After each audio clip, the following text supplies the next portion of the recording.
নমস্কার। প্রাণারামের মাধ্যমে সম্প্রচারিত ভারত কথার গ্রন্থিমোচনের ২১৬তম পর্বে আপনাদের সবাইকে জানাই সাদর সম্ভাষণ। মহামতি অনন্তলালের অপার আশীর্বাদে আমরা প্রতিদিন শুনে চলেছি ভারত কথা। ভারত কথার গত পর্বে আমরা ভগীরথের গঙ্গা আনয়নের অর্থাৎ স্বর্গ থেকে গঙ্গার বয়ে আসা এক লৌকিক তথা পৌরাণিক কাহিনী আমরা শুনেছি। আমরা কথা দিয়েছিলাম গত পর্বে যে এই পর্বে গঙ্গার এই মর্তে আগমন বা গঙ্গার বয়ে চলে আসার এক বৈজ্ঞানিক ব্যাখ্যা আমরা দেব। আসলে পাণ্ডবদের তীর্থ দর্শনের মধ্যে গঙ্গার মর্তে আগমনের বিষয়টা এতটাই গুরুত্বপূর্ণ যে সেই বিষয়ে বর্তমান যে বৈজ্ঞানিক তাৎপর্য রয়েছে, যে বৈজ্ঞানিক ব্যাখ্যা রয়েছে, সেটা আমাদেরকে বুঝতেই হবে। তবে এই কথা বোঝার আগে আমাদেরকে আরও ছোট ছোট 4টি কাহিনীর কথা একটু শুনে নিতে হবে ছোট করে, যেখানে মহর্ষি লোমশ এই কাহিনীগুলো গঙ্গা অবতরণের পূর্বাহ্নে পাণ্ডব তথা যুধিষ্ঠিরকে জানাচ্ছে। তার মধ্যে দুটি হলো মহর্ষি অগস্ত্যের প্রভাবের কথা, তার প্রতিপত্তির কথা, তার তপস্যিদ্ধির কথা, তার প্রজ্ঞার কথা। আর একটি হচ্ছে দধিচি মুনির আত্মত্যাগের কথা এবং শ্রীরামচন্দ্রের কাছে পরশুরামের দর্পচূর্ণ হওয়ার কথা।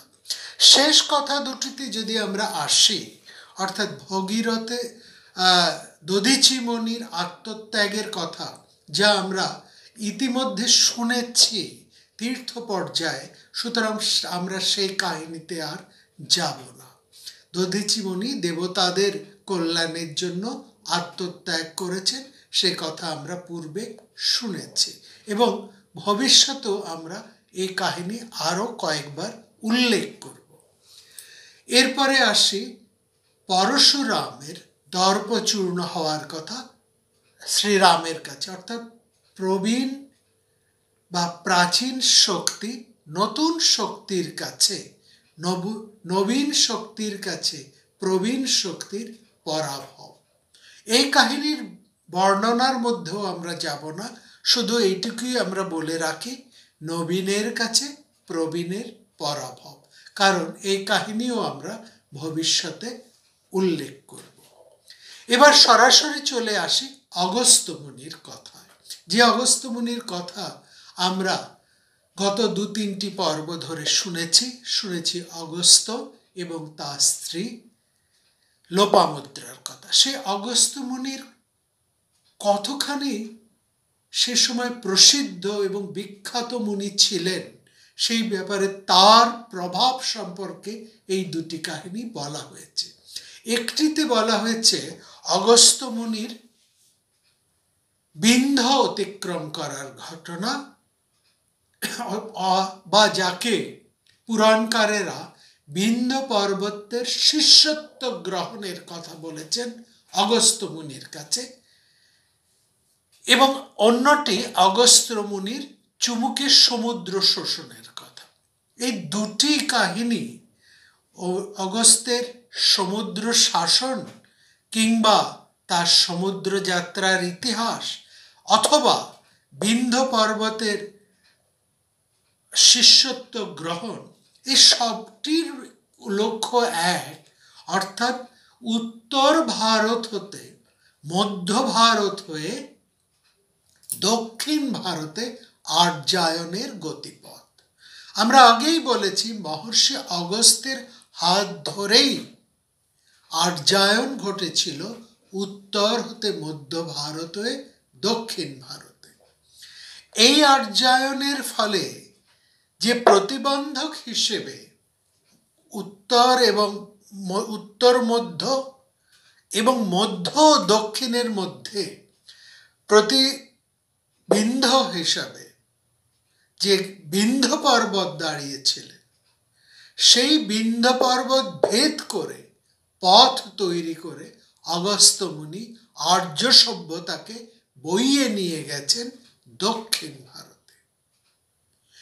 এই বিপুল কর্মভার, অগস্ত্য মুনির এই যে প্রভাব, আর্যায়নের এই বিরাট ক্ষমতা, এই প্রতিপত্তি, এই আর্যায়নের ইতিহাসকে মান্যতা দেবার জন্যই যেন বিন্ধ্য পর্বতকে অগস্ত্যের শিষ্য হিসেবে দেখানো হয়েছে।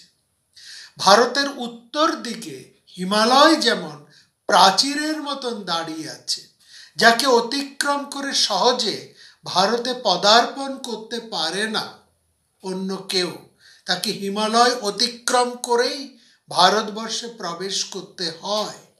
ঠিক সেরকম বিন্ধ্য পর্বত অতিক্রম না করে দক্ষিণ ভারতে প্রবেশ করা সম্ভব ছিল না।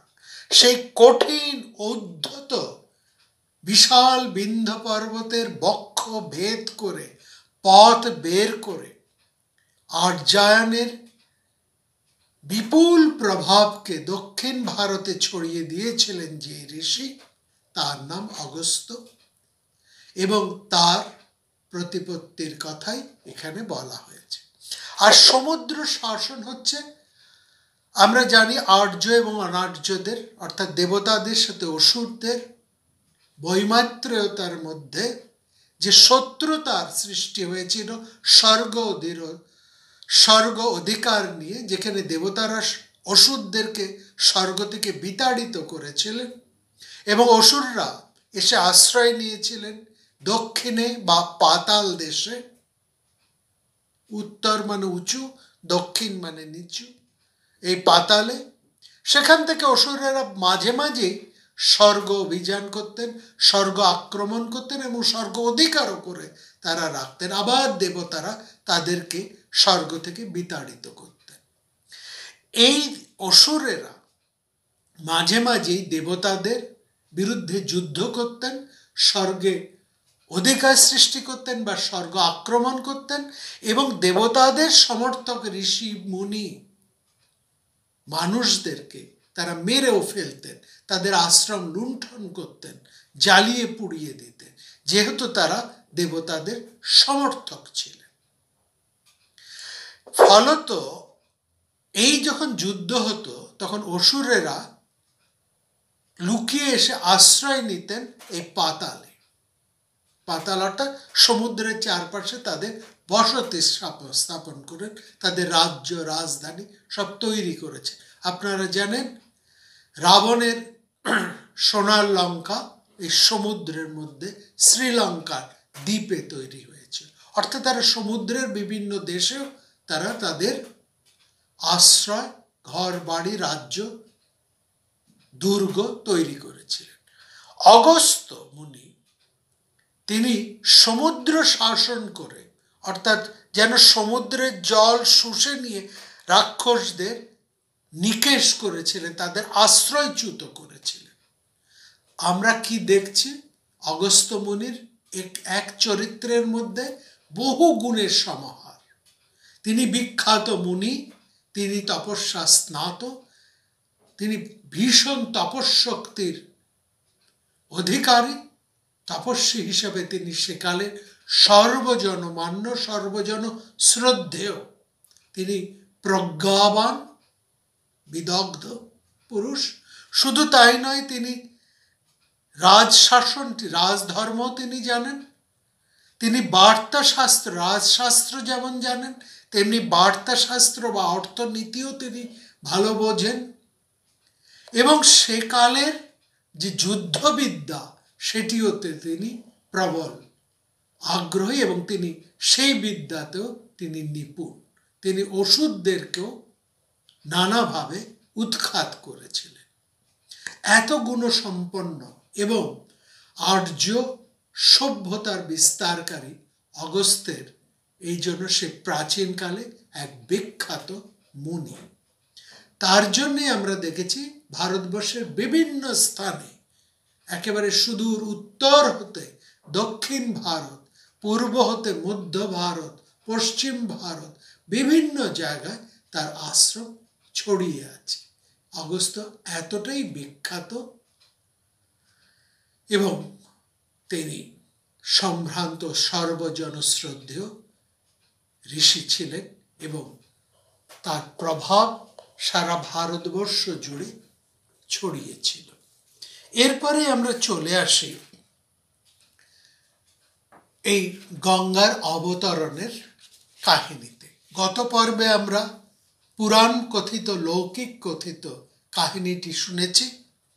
এই বিষয়ে আধুনিক যে বৈজ্ঞানিক ব্যাখ্যা সেটি আমরা এই পর্বে শুনব।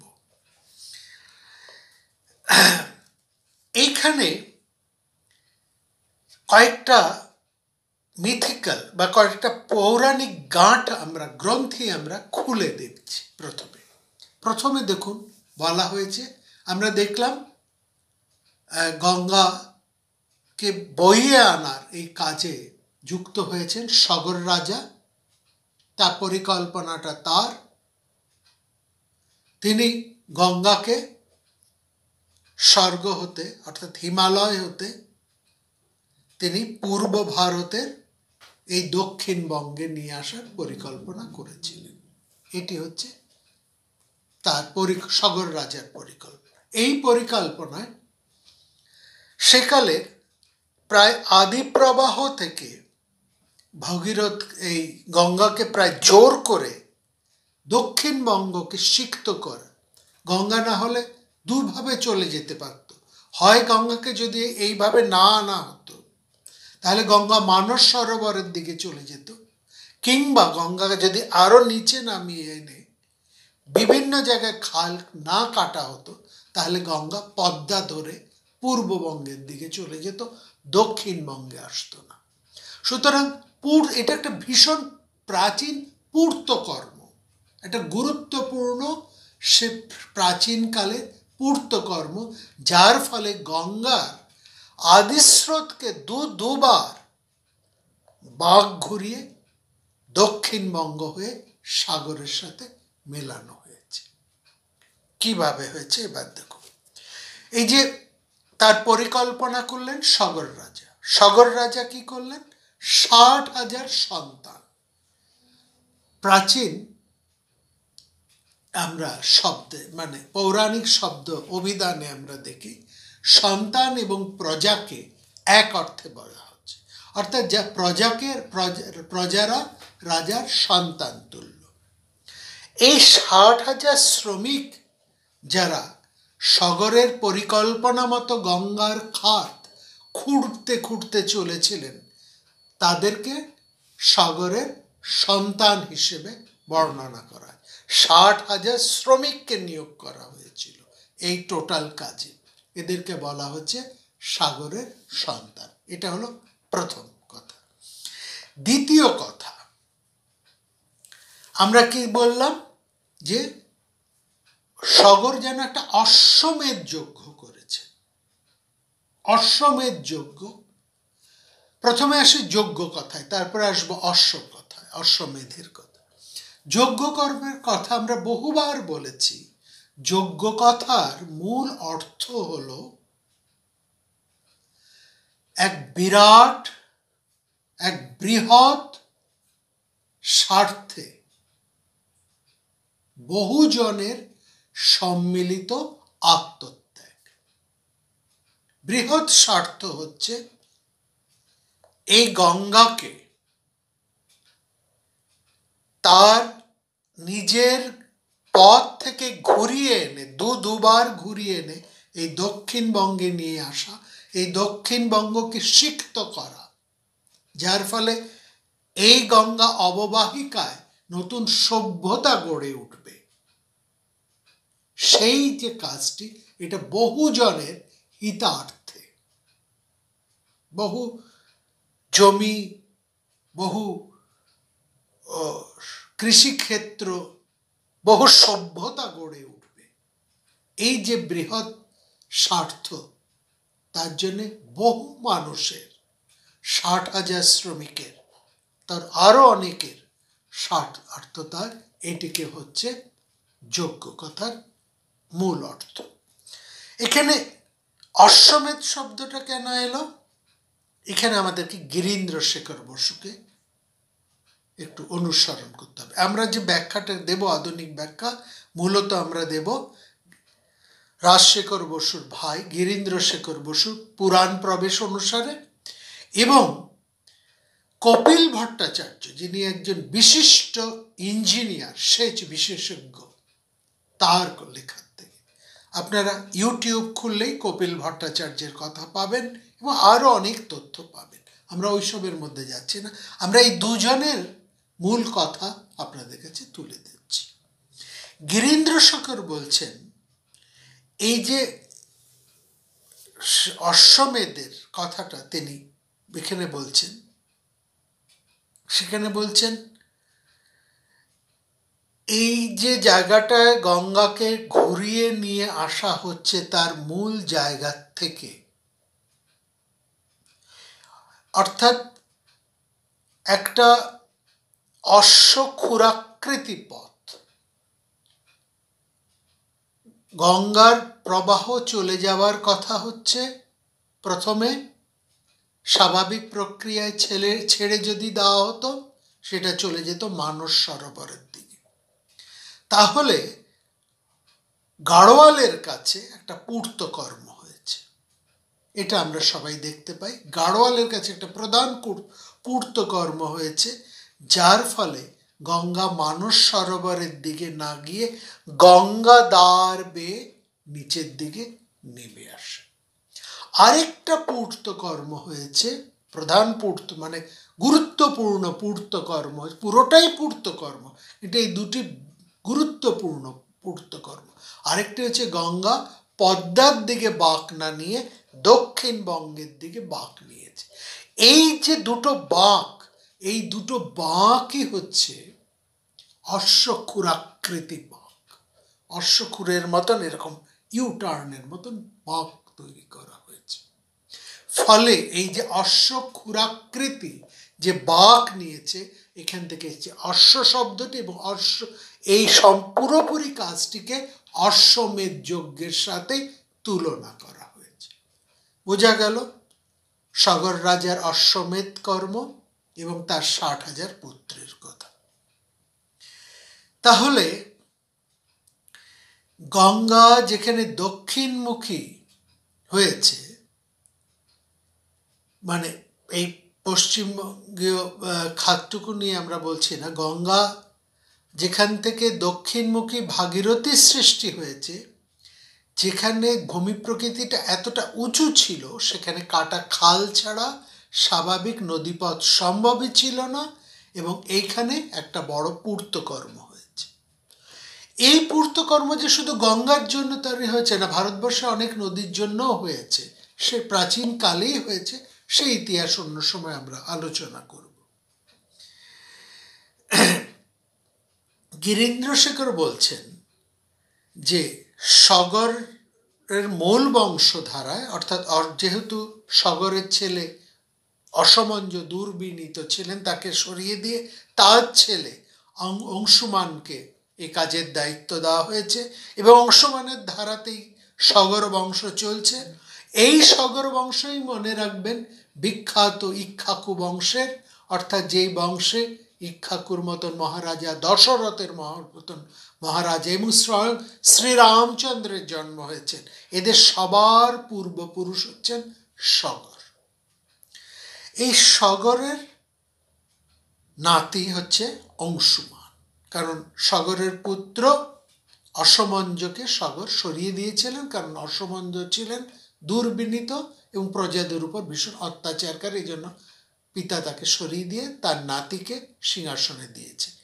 অংশুমান এই কাজ চালাচ্ছেন।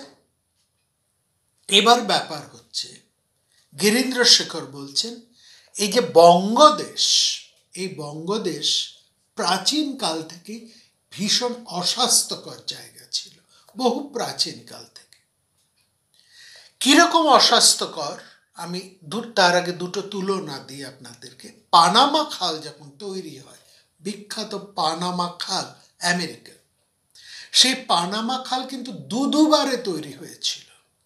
প্রথমবার তৈরি করতে গিয়ে পানামা খাল বন্ধ করে দিতে হয়েছিল, কারণ সেই সময় বহু শ্রমিক, বিপুল সংখ্যক শ্রমিক সৈন্যরা জ্বরে মারা গিয়েছিলেন এবং তার ফলে খালের খনন কার্য বন্ধ রাখতে হয়েছিল। পরবর্তীকালে যখন জ্বরের প্রতিষেধক টিকা বেরোয়, তারপর আবার পানামা খাল কাটা শুরু হয় এবং কাজ শেষ হয়। 1 নম্বর সূত্র। আরেকটি সূত্র আমরা বলি যে আসামে মীর জুমলার সৈন্যরা আসামে মারা গিয়েছিলেন কালাজ্বরে। এই আসাম, বাংলা, বিশেষ করে দক্ষিণবঙ্গ, এরা কালাজ্বর, ম্যালেরিয়া, জন্ডিস এইসবের আতুর ঘর। এই জন্য আর্যরা এই বাংলাকে সবসময় অচ্ছুত করে, ত্যাগ করে বলছে বঙ্গদেশে যেও না, বিশেষ করে দক্ষিণবঙ্গে যাবে না, কারণ এখানে এলে মারা পড়বে। এতটাই অস্বাস্থ্যকর জায়গা ছিল। সেজন্য আর্যরা কখনোই বঙ্গদেশ সম্পর্কে কোনো ভালো কথা তারা লেখেননি। আর্যদের কাছে বঙ্গদেশ ত্যায্য জায়গা ছিল, ত্যায্য জায়গা ছিল। এই জায়গায় তারা আসতেন না। এইটি হচ্ছে তার মূল কারণ। এইখানে গিরীন্দ্রশেখর বসু খুব রাইটলি বলেছেন যে ম্যালেরিয়ার অসুখে যকৃতের রোগ বা জন্ডিস হয়, ম্যালেরিয়ার সঙ্গে জন্ডিস আসে। আর এই জন্ডিসে কে না জানে মানুষের শরীর অনেকটা অগ্নিবর্ণ হয়ে যায়, তামাটে হলুদ, আগুনের রং, তামাটে হলুদ, এরকম মানুষের শরীরও তামাটে হলুদ হয়ে যায় জন্ডিসে। এর সংস্কৃত অর্থ শব্দটি হচ্ছে, তামাটে হলুদের সংস্কৃত শব্দটি হচ্ছে কপিল। ফলত এই যে সগরের 60,000 শ্রমিক যারা 3 পুরুষ ধরে চলছে কাজ, তারা এইখানে এসে এই কালাজ্বরে, জন্ডিসে, ম্যালেরিয়ায় সব মারা যায়, আক্রান্ত হয়ে মারা যায়। তারা এই প্রবল জ্বরে যখন মারা যান, তাদের শরীর হলুদ হয়ে যায়, তাকে বলা হয়েছে কপিল দৃষ্টিতে, যেন কপিল মনির দৃষ্টিতে, অর্থাৎ কপিল দৃষ্টিতে মারা যায়। এটি হচ্ছে কপিল মনির দৃষ্টিতে 60,000 শ্রমিকের ভস্ম হয়ে যাওয়ার কাহিনীর মূল কথা। বোঝা গেল? এর অর্থই যে সম্ভবত সাগর সন্তানেরা জ্বর তাপে দগ্ধ হয়ে মারা গিয়েছে। এই সাগরের 60,000 সন্তান বা খনন কর্মী মারা যাবার পর বেশ কিছুদিন খনন কর্ম বন্ধ ছিল, যেমন পানামা খনন কর্ম ওই জ্বরের কারণেই বন্ধ ছিল। এই সময়টা জুড়েই সগর, সগরের পরে অংশুমান, অংশুমানের পরে দিলীপের সময়টা কেটে গেছে। অর্থাৎ গিরীন্দ্রশেখর বলছেন এই সময়টা হচ্ছে মোটামুটি 85 বছর। 85 বছর ধরে সগরের শেষ সময়, অংশুমানের গোটা সময়, দিলীপের সময় এবং ভগীরথের প্রথম সময়টা, এই ধরে 85 বছর কেটে গেছে সগর থেকে ভগীরথ। এরপরে ভগীরথ এসেছে। এই 3 পর্যায়ে অংশুমান, সগরের পরিকল্পনা, অংশুমান, দিলীপ এবং ভগীরথের মাধ্যমে এই কাজটি চলেছে। এই 3 পর্যায়ে গঙ্গার খাল তৈরি করতে অন্তত 85 বছর সময় লেগেছিল। ভগীরথ যেখানে সমুদ্রে পড়েছে সেই জায়গাটার নাম ভাগীরথী। নদীর যেহেতু ভগীরথ তার পূর্ত কর্ম করে নদীর খাতটিকে বইয়ে নিয়ে এসেছেন, এই জন্য এই অংশটির নাম ভাগীরথী। এবং এই ভাগীরথী যেখানে সমুদ্রে এসে পড়েছে, সেখানে তাদের পূর্বপুরুষ সগরের নামে সেই জায়গার নাম হয় সাগর।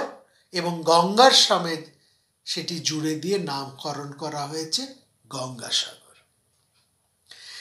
এইটাকে আরো স্পষ্ট বৈজ্ঞানিক এবং ভৌগোলিক আস্তরণের মধ্যে নিয়ে এসেছেন বিশিষ্ট ইঞ্জিনিয়ার কপিল ভট্টাচার্য। তিনি বলেছেন যে কৈলাস পর্বত থেকে হরিদ্বারের পথে যে গঙ্গাবতরণ, জহ্নমণির আশ্রমে গঙ্গার আটকে থাকা অবশেষে মুক্তি এবং ভগীরথীর খাতে গঙ্গার সাগর সঙ্গম, সবটাই নদী উন্নয়নের এক পূর্ত বিভাগীয় কর্ম বা পৌর্তিক কাজ।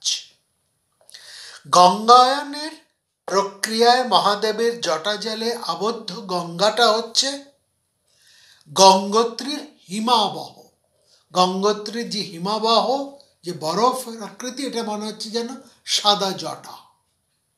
এটাই হচ্ছে শিবের জটার রূপকল্পতা। গঙ্গার উৎসের গলিত তুষারের জল যদি এইখানে পূর্ত কর্ম না করা হতো, তাহলে জলটা চলে যেত মানস সরোবরের দিকে। সুলতানগঞ্জের কাছে জহ্নমণির আশ্রম বর্ণিত গঙ্গা গর্ভে চলে যাওয়ার যে পাহাড়টি, সেটা দেখলেও বেশ বোঝা যায় যে এখানেও গঙ্গা খাতের জন্য একটা গুরুত্বপূর্ণ পূর্ত কর্ম করা হয়েছিল। নিম্ন গঙ্গে উপত্যকায় কৃষিকার্যের জন্য জলখালের প্রয়োজন নয়, বরঞ্চ অনেক বেশি এই গঙ্গাকে এদিকে বয়ে নিয়ে আসার কারণটা যতটা না বেশি কৃষির জন্য, তার থেকেও অনেক বেশি গুরুত্বপূর্ণ হচ্ছে যাতায়াতের সমস্যা সমাধানের জন্য।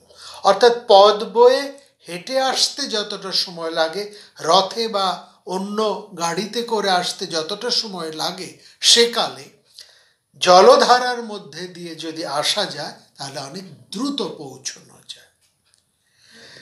এইখানে দেখুন, এইভাবে গঙ্গাটাকে বয়ে নিয়ে আসা জন্য যে পূর্তকর্ম বিভিন্ন জায়গায় করা হয়েছে, সে তাতে কি হয়েছে আমরা দেখতে পাচ্ছি যে গঙ্গাকে খুব দ্রুততার সাথে, এই জলধারাকে খুব দ্রুততার সঙ্গে বিভিন্ন জায়গায় ইউটার্ন করিয়ে ঘুরিয়ে ঘুরিয়ে দ্রুততার সঙ্গে সাগরের সঙ্গে, সমুদ্রের সঙ্গে এসে মেলানো হয়েছে।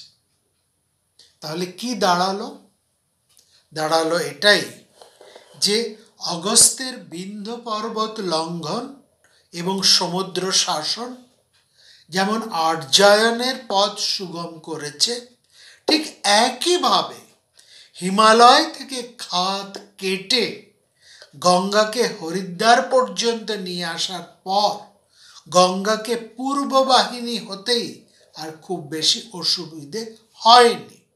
তারপর ভগীরথ, মহারাজ ভগীরথ খাল কেটে গঙ্গার ধারা কেটে নিয়ে এসে পশ্চিমবঙ্গের ছোট নাগপুর উপত্যকায় উৎপন্ন নদীর সমস্ত ধারাগুলোর সাথে যোগ করে করে সমুদ্র খাড়ির সাথে যুক্ত করে দিয়েছেন। ফলে কি হলো, সুদূর হিমালয় থেকে এই সমুদ্রের যাত্রাপথটি সংক্ষিপ্ত হয়েছিল, অনেক বেশি ঘুরে আসতে হয়নি, দ্রুত হিমালয় থেকে এই গঙ্গায় এসে পৌঁছানো যেত। অর্থাৎ এখানে দেখুন, দেবতারা, অসুররা এসে বাসা বেঁধেছিল সমুদ্রের নানা জায়গায়। একটা আর্যায়ন করেছেন সেই হিমালয় থেকে অগস্ত্য মুনি, পূর্ব দক্ষিণ মধ্য ভারত, উত্তর ভারত, মধ্য ভারত হয়ে দক্ষিণ ভারতে এই একটি আর্যায়ন করেছেন।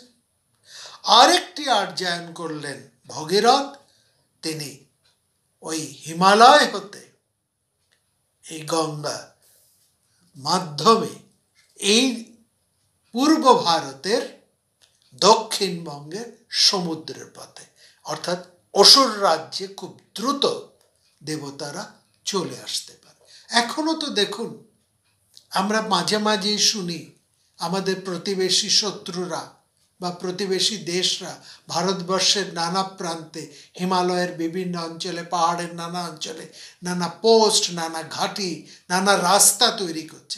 ভারতবর্ষও নানা রাস্তা তৈরি করছে পাহাড়ে, লাদাখ অঞ্চলে, হিমালয়ের বিভিন্ন অঞ্চলে, যাতে সৈন্যকে দ্রুত সে পথে পৌঁছে নেওয়া যায়। শত্রু সীমান্তে যাতে আমাদের সৈন্যকে নিয়ে দ্রুত পৌঁছে দেওয়া যায়, এই জন্য বিভিন্ন রাস্তা তৈরি করে। উভয় পক্ষেই করছে ঠিক একই রকমভাবে, একই উদ্দেশ্যে। সমুদ্রের চারপাশে যে অসুরেরা থাকতো, তাদের ঘাঁটিতে গিয়ে দ্রুত পৌঁছানোর জন্য এই আর্যায়নের দুটি বড় রাস্তা তৈরি হয়েছে। একটি ওই হিমালয়ের হতে উত্তর মধ্য হয়ে দক্ষিণ ভারতের সমুদ্র কূল পর্যন্ত, অন্যটি ওই হিমালয় হতে পূর্ব বাহিনী হয়ে এই দক্ষিণবঙ্গের সমুদ্র ধারের মধ্যে। এটি হচ্ছে আর্যদের তৃতীয় পর্যায়ের সাংগঠনিক সভ্যতা তৈরি হয়েছে। অর্থাৎ মহাভারতে গঙ্গা অবতরণের যে বর্ণনা, তার থেকে এটা পরিষ্কার বোঝা যায় যে পূর্তকর্মে কৃত্রিম খাত তৈরি করার পর প্রথম বাধক প্রস্তরটা ভেঙে দেওয়া হয়েছিল।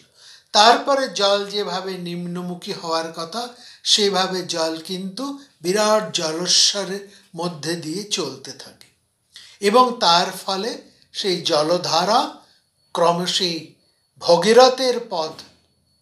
ভগীরথের খালের পথ ধরে, ভগীরথ যেমনভাবে খালটি কেটে এনে সাগরে এসে সেই জলধারাকে মিশিয়েছেন, জলধারা ঠিক সেইভাবে হিমালয় থেকে দক্ষিণবঙ্গের সমুদ্রে এসে মিশেছে। এখানে আমরা দেখুন পুরাণে একটি কথা পাই, বিভিন্ন শাস্ত্রের মধ্যে পাই, যে গঙ্গা ভগীরথকে বলছেন, আমি কোন পথে যাব সেটা আপনি দেখিয়ে দিন, আমি আপনার জন্য এই পৃথিবীতে এসেছি, আপনার দেখানো পথ অনুসরণ করেই আমি সমুদ্রের সাথে গিয়ে মিশব। দর্শয়স্য মহারাজ মার্গম কেন ব্রজম আহম, কোন পথে আমি চলবো সেই রাস্তা আপনি দেখিয়ে দেন। বস্তুত ভগীরথের প্রতি এই সম্মান তার পূর্ত কারিগরি বিদ্যার প্রতি সম্মান বলেই মানা হয়। এই জন্য হরিদ্বারের কাছে ভাগীরথের এই পূর্তকর্মের জন্য আজও হিমালয় অঞ্চলে গাড়োয়াল প্রদেশে গঙ্গার একটি নাম ভাগীরথী, আবার এই বাংলায় সেই ভগীরথের পূর্তকর্মের জন্যে গঙ্গার আরেকটি নাম ভাগীরথী। অর্থাৎ যেখানে যেখানে গঙ্গাকে এরকম অশ্বক্ষুরাকৃত ভাবে কঠিন পূর্তকর্ম, বিখ্যাত পূর্তকর্ম করে গঙ্গার সাধারণ নব্যতাকে ঘুরিয়ে একেবারে সরাসরি এই দক্ষিণবঙ্গের সাগরে এনে ফেলা হয়েছে, এই দুটি জায়গায় কিন্তু গঙ্গার নাম ভাগীরথী। একটি গাড়োয়ালের ওখানে, আর একটি গাড়োয়াল প্রদেশে, আর একটি আমাদের এই বাংলায়। এখানে এই দুটি জায়গায় গঙ্গার নাম কিন্তু ভাগীরথী, এটা লক্ষ্য করুন। অর্থাৎ মহাভারতের অগস্ত্যের সমুদ্র শাসন যেমন সমুদ্র যাত্রার ইতিহাস, বিন্ধ্য পর্বতের মাথা নত করে রেখে তার দক্ষিণী যাত্রা যেমন দক্ষিণে আর্যায়নের ইতিহাস, ঠিক একইভাবে মহাভারতে গঙ্গা নদীকে ভগীরথী খান বিচ্ছিন্ন জলপ্রবাহ বলে চিহ্নিত করাটাও কিন্তু পূর্ব ভারতে বা পূর্ব দিকে আর্য অভিযানের ইতিহাসই বলে আমরা মনে করি। এবং তীর্থ দর্শনের প্রাক্কালে মহর্ষি লোমশ আগামী সম্রাট, ভবিষ্যতের সম্রাট যুধিষ্ঠিরকে ভারতবর্ষের ইতিহাসটি এবং নদ নদীর সমস্ত পথ তিনি পরিস্ফুট করে দিচ্ছেন, চিনিয়ে দিচ্ছেন। বিভিন্ন জনজাতির কথা, যাত্রা পথের কথা, এবং কোনখানে কিভাবে তার পূর্বজরা কোন কীর্তি স্থাপন করে গিয়েছিলেন সেই কথা। আগামী পর্বে আমরা মহর্ষি লোমশের সাথে পরিভ্রমণ করব ভারতবর্ষের বিভিন্ন তীর্থগুলি। নমস্কার।